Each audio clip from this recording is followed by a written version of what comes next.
All right. Okay. Start at the beginning. How do you know John? How do I know John? I was his counselor at Boy Scout camp. If I was going to describe John as someone in the beer industry who didn't know who he was, I would have to assume they hadn't been in the beer industry very long. He's one of those guys that's been in the business for a number of years and stayed in it. So he is a real pioneer in our industry, and he's an innovator. I met John when he was working for the McMenamin brothers. Well, he just came in for an interview one day. We needed some help, you know, and so we were in the early stages of complete meltdown, you know. So we were looking for some help, and he happened to come in, and there you go. I think when people think about what craft beer is about, I think it really comes down to who are the guys that laid the foundation. We're all standing on the shoulders of giants, and John's shoulders is one of those shoulders we're all standing on.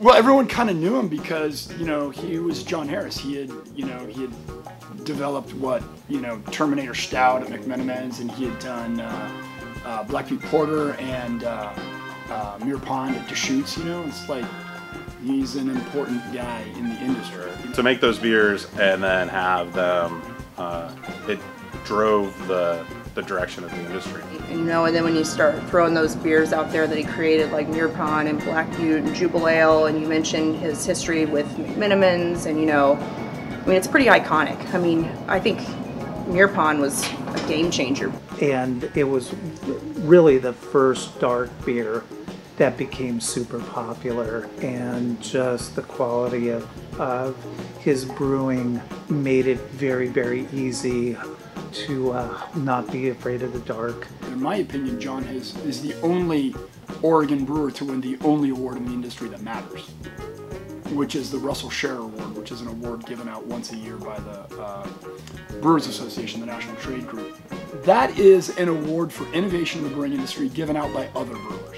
You know, this is the award for you actually had an impact on the industry. He's the only one in Oregon who's gotten that award. You know, he's the real deal.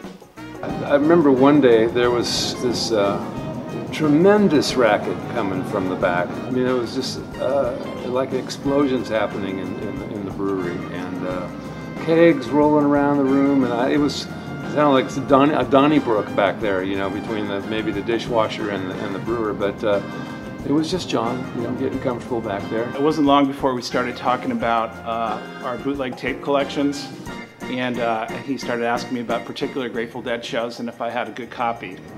Hey John, are you listening to February 9th, 1973? And he's like, you know this show? I'm like, yeah, I know this show. He has a very unique look that he has always had that look. His outfit is definitely one of his most like iconic features for sure.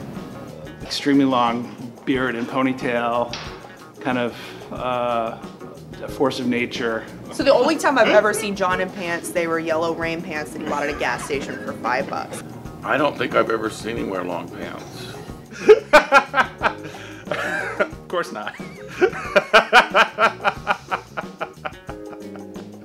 John, of course, has his washer and cowbells and everything. Yes, always the washboard. He has been known to go to concerts and bring the washboard and put it in the trunk, just in case. Like, I'd never seen anybody actually play a washer, besides, I don't know, maybe on like, Deliverance or something like that. He's getting this award. What more can be said? No, he's really good at what he does, you know, he's passionate, and he's just one of those guys that, you know, rock and rolls, so. He's a remarkable brewer in that he has a great ability to keep it all going and keep it together, keep innovating, and it takes a rare kind of person to pull that off. When you really get down to it, when you talk about the roots of Northwest brewing and what any kind of Northwest flavor is, John is actually a key part of that. Not to blow too much smoke up his skirt, but that's the truth. When you develop those beers, those are the sort of things that develop the flavors that became what regionally we drink. He's stood the test of time, and he hasn't been thrown out of the state yet, you know, and there's still time though. It's possible. But, you know, now he started Ecliptic, and Ecliptic is just, you know, blowing up, and he's doing a lot of new things. I mean, the fact of the matter is his legacy isn't over yet. He's still building it 30 years on. the fact that he's still going to be there when other people have retired, you know, there's going to be people who started brewing 4 years ago, their careers are going to end before John's. And that's the truth. It's like this is the best brewer in Oregon and has been so influential to everything that we have now that he vastly deserves this award.